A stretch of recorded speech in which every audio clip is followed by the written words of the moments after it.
Assalamualaikum warahmatullahi wabarakatuh. Saya tadi sudah keliling-keliling, capek juga ya. Ini belum juga 3 hektarnya, tapi ya capek. Ini 3 hektar dan saya baru adalah sekitar 1/5 saya kelilingi tadi, dan ya karena luas ya capek ya. Oke, saya ingin memberikan kabar gembira bagi Anda yang masih takut ya menanam pepaya California dengan rumor bahwa pepaya California mudah sekali terjangkit penyakit. Ya, saya mau menjawab di sini bahwa apapun budidayanya, ya budidaya tanam apapun, jambu kristal, anggur, kalau penyakit pastilah akan ada selalu. Cuma kewaspadaan kita harus ditingkatkan, satu dengan ilmu. Kemudian yang kedua dengan memperluas pertemanan, jaringan komunikasi. Kemudian yang ketiga, kita tuh jangan menyerahkan semuanya kepada anggota yang kita berikan gaji, tapi kita harus langkahkan kaki kita, susuri tempat-tempat seperti ini, ya, kebun-kebun kita juga, kemudian sharing setelahnya dan publikasikan. Jangan diumpet sendiri ya, karena ilmu itu harus dibagi-bagikan. Ini saya mau mengambil contoh seperti kesuksesan Pak Husni Mubarak dalam hal budidaya tanaman semangka dan kemudian tanaman melon, kemudian tanaman pepaya yang ada di sini. Oke, bagi Anda yang masih takut menanam pepaya, saya yakinkan bahwa soal penyakit itu akan selalu ada ya. Di pepaya itu ada yang disebut dengan bakterisida. Saya menyebutnya dengan Erwinia. Ini di grup-grup pepaya itu populer ya. Dan katanya tidak ada obatnya. Nah, makanya di awal Pak Husni Mubarak itu jor-joran. Berani mengeluarkan biaya besar untuk pengendalian itu. Dan terbukti tidak ada di sini di Cidaun. Ya. Penyakit Erwinia itu tidak ada. Nih. Coba lihat di belakang saya, kemudian di belakang saya. Ya, bagaimana beliau mengatasi Erwinia? Erwinia itu ada yang mengatakan virus penyebabnya. Nah, kalau virus kan lebih kecil dari bakteri. Ada juga yang menyebabkan atau menyebutkan bahwa Erwinia disebabkan oleh bakteri. Kalau saya, apapun yang dikatakan orang, yang jelas kita tuh harus mempersiapkan diri, pertama ilmunya. Saya yakin bahwa Erwinia itu bisa diobati, atau paling tidak dicegah lah, jangan terlalu merebak sehingga kita tuh rugi. Pak Husni Mubarak tuh tadi kita dengar juga dari anggota beliau bahwa sejak awal beliau membeli banyak bakterisida. Ya, salah satunya adalah untuk pengendalian bakteri. Siapa tahu si Erwinia ini ya menempel di tubuhnya si bakteri ya. Walaupun dia virus kan bisa nempel di bakterinya itu. Makanya bakterinya lah dibunuh. Walaupun misalkan tidak mati, tapi itu setidaknya bisa mengurangi dampaknya. Bakterisidanya banyak yang digunakan. Silakan di searching saja di media online. Di situ banyak sekali bakterisida yang bisa Anda pilih. Ya, selain bakterisida, beliau juga menggunakan akarisida, ya, bahkan disebutkan virusida. Ya. Nah, ini agak aneh kan? Nah, kita tuh dipermudah oleh kemajuan sekarang ya. Di kampung seperti ini, hal internetnya tuh luar biasa, yang ngacang banget. Wah, cus. Jadi kalau browsingan tuh enak di sini, di Cidaun ya.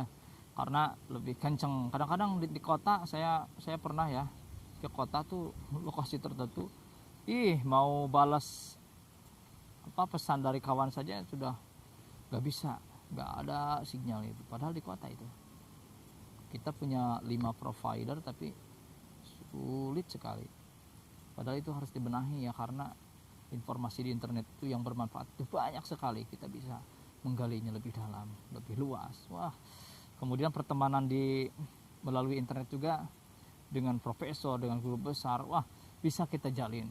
dan kita bisa bertanya langsung kepada mereka apa penyebab dari Erwinia ini. Kemudian jangan takut dengan soal fusarium, ya. Fusarium jangan takut, karena baik di cabai ataupun di pepaya, fusarium itu ternyata bisa dikendalikan. Saya lihat nih, beliau juga adalah seorang petani cabai unggulan. Di video yang lalu juga pernah saya bahas ya, bahwa Pak Husni Mubarak ini adalah salah satu tokoh muda di sini. Selain dia pandai sebagai pendakwah, beliau juga adalah blogger ulung, ya, ternama di sini. Kemudian beliau di bidang pertanian juga mumpuni.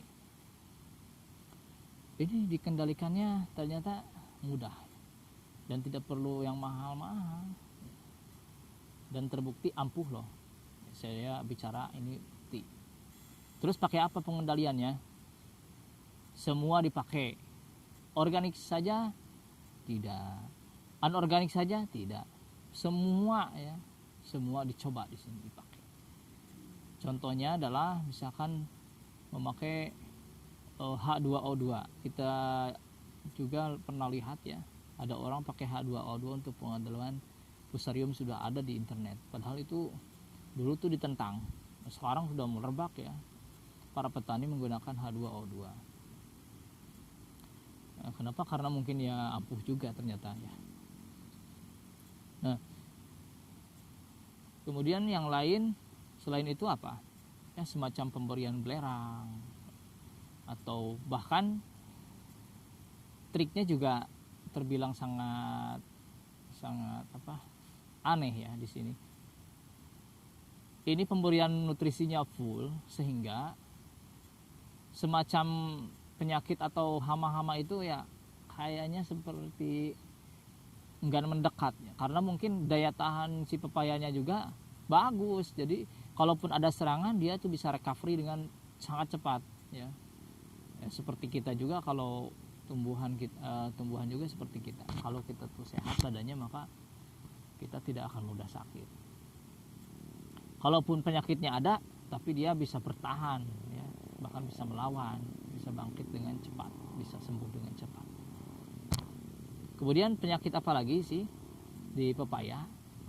Nah, kalau urusan ini lalat buah memang akan selalu ada. Namanya juga lalat buah kan. Pepaya ini salah satu jenis buah yang diambil itu buahnya, walaupun pucuknya juga enak sih ya. Tapi di sini kan kita budaya tuh yang diambil buahnya. Lalat buah itu selalu mengintai ya. Dan dia itu kalau kita kejar, kita nggak akan mampu mengejarnya, kecuali kalau kita pakai perangkap. Tapi di sini nggak ada kan perangkapnya, karena memang tidak ada lalat buahnya ya.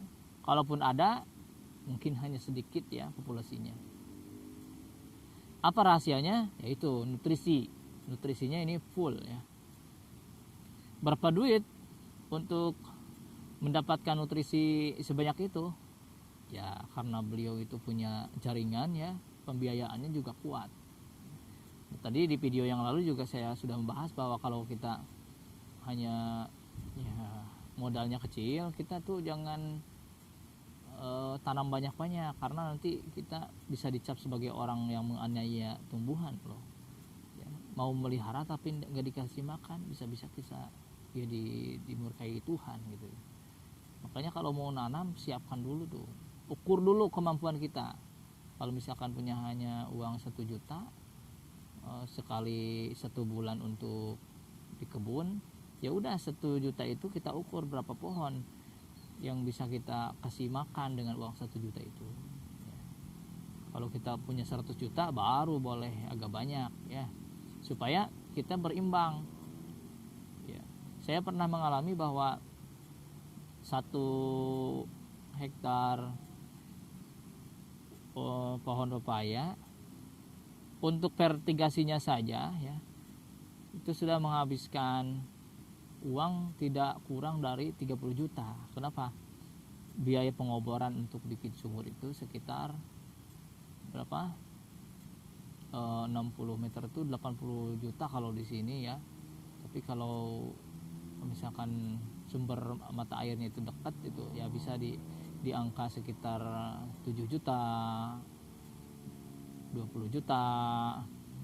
Kemudian juga kalau lebih dalam lebih mahal lagi tentu.